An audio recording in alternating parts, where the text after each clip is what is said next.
क्या कुछ उन्होंने जीएम साहब को धन्यवाद दिया कि आप लोगों ने विषय उठा रहे थे उसका आपने संज्ञान लिया और आपने लोगों से बात करने की इच्छा व्यक्त की।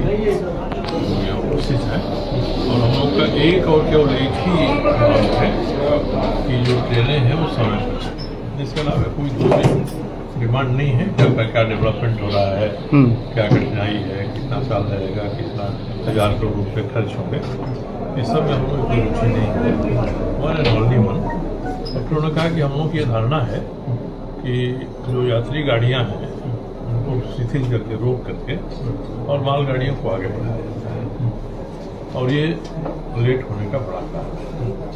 फिर अपना जो हम लोग का लॉजिक है कि लेट होने से जनता को कितना नुकसान होता है, और उन्होंने कहा कि रेलवे को मालगाड़ी की ढुलाई से जितना आमदनी होता है किराए के रूप में, उससे अधिक नुकसान जनता का, छात्रों का, व्यवसायियों का, मजदूरों का इसके माध्यम से हो जा रहा है। इसके बारे में उन्होंने कहा कि हमने आज से निर्देश दे दिया है कि अब कोई भी मालगाड़ी को यात्री गाड़ी से सुपरसीड करके आगे नहीं बढ़ाया जाएगा जी। तो यात्री गाड़ी है तो पहले यात्री गाड़ी आगे जाएगी, उसके बाद मालगाड़ी आगे जाएगी। तो एक बड़ा जो आज का निर्णय है वो ये है।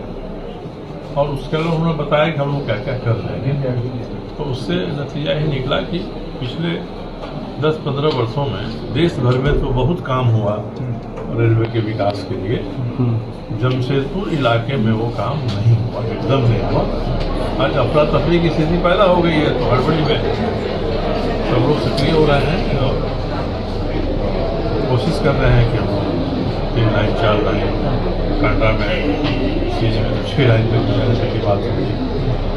यहाँ से राशि जाने की सर्वे हुई, अफरा तफरी में हुआ। अब हम लोग को लगता है कि हम लोग इतना जोर से इस बात को उठाया जनता की तकलीफ को कि उसका असर है यहाँ से लेकर दिल्ली तक। तो ये स्वाभाविक रूप में हो गया होता तो आज हम लोगों को आंदोलन को उतरने की नौबत नहीं आती। तो अब ये आंदोलन जारी रहेगा? भी देर आए दुरुस्त आए, इसके बारे में आंदोलन जारी रखने के बारे में आंदोलन तो जारी है, जारी रहेगा। मगर जहाँ हम लोगों को उपलब्धि हो जाती है वहाँ संतुष्ट भी होना चाहिए।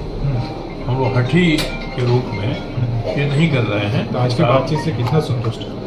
आज के बाद से हम लोग 100% संतुष्ट हैं। जब जीएम साहब ने ये कह दिया कि अब मालगाड़ियों को आगे नहीं बढ़ाएंगे यात्री गाड़ी रोक कर, तो सबसे बड़ी बात यही है। और हम लोगों के मन में धारणा थी कि इस कारण से लेट होती है। हमने ही कहा कि 1 हफ्ता हम लोग देख लेंगे, मॉनिटरिंग कर लेंगे। और मेरे पास जो डेटा था आज सुबह मैंने DRM ने मांगा तो मैं भेज दिया। मेरे पास महीना 2 महीना का डेटा है कि कौन गाड़ी किसी कितना लेट आई। तो ये गाड़ियाँ हैं। दूसरा है कि जो गाड़ियाँ लंबी दूरी की गाड़ियाँ हैं उन पर भी ध्यान देना चाहिए, और सबसे अधिक ध्यान जो मेमो पैसेंजर गाड़ियाँ हैं, लोकल रोड जिसका इस्तेमाल करते हैं, आधा दर्जन से ज़्यादा ऐसी गाड़ियाँ हैं। जमशेदपुर औद्योगिक शहर है, लोग काम करने के लिए आते हैं, गांव से बच्चे पढ़ने के लिए आते हैं, यहाँ के व्यवसायी स्टील से इस्पात से अपनी गाड़ी समझ कर कलकत्ता जाते हैं बिजनेस करने के लिए जी। इन सबों को नुकसान हो रहा है। जो टाटा स्टील में नौकरी कर रहा है, जो ठेका पर काम कर रहा है, जो आउटसोर्सिंग का मजदूर है, सबकी ड्यूटी में लेट होता है तो उसका वेतन कट जाता है, उसको वार्निंग मिल जाती है।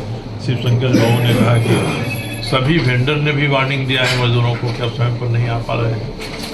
तो ये जो बातें हैं, ये रेलवे को जितना फायदा है उससे अधिक जनता को नुकसान है। इससे एप्रिसिएट किया जीएम साहब ने इन सारी बातों को, उन्होंने कहा।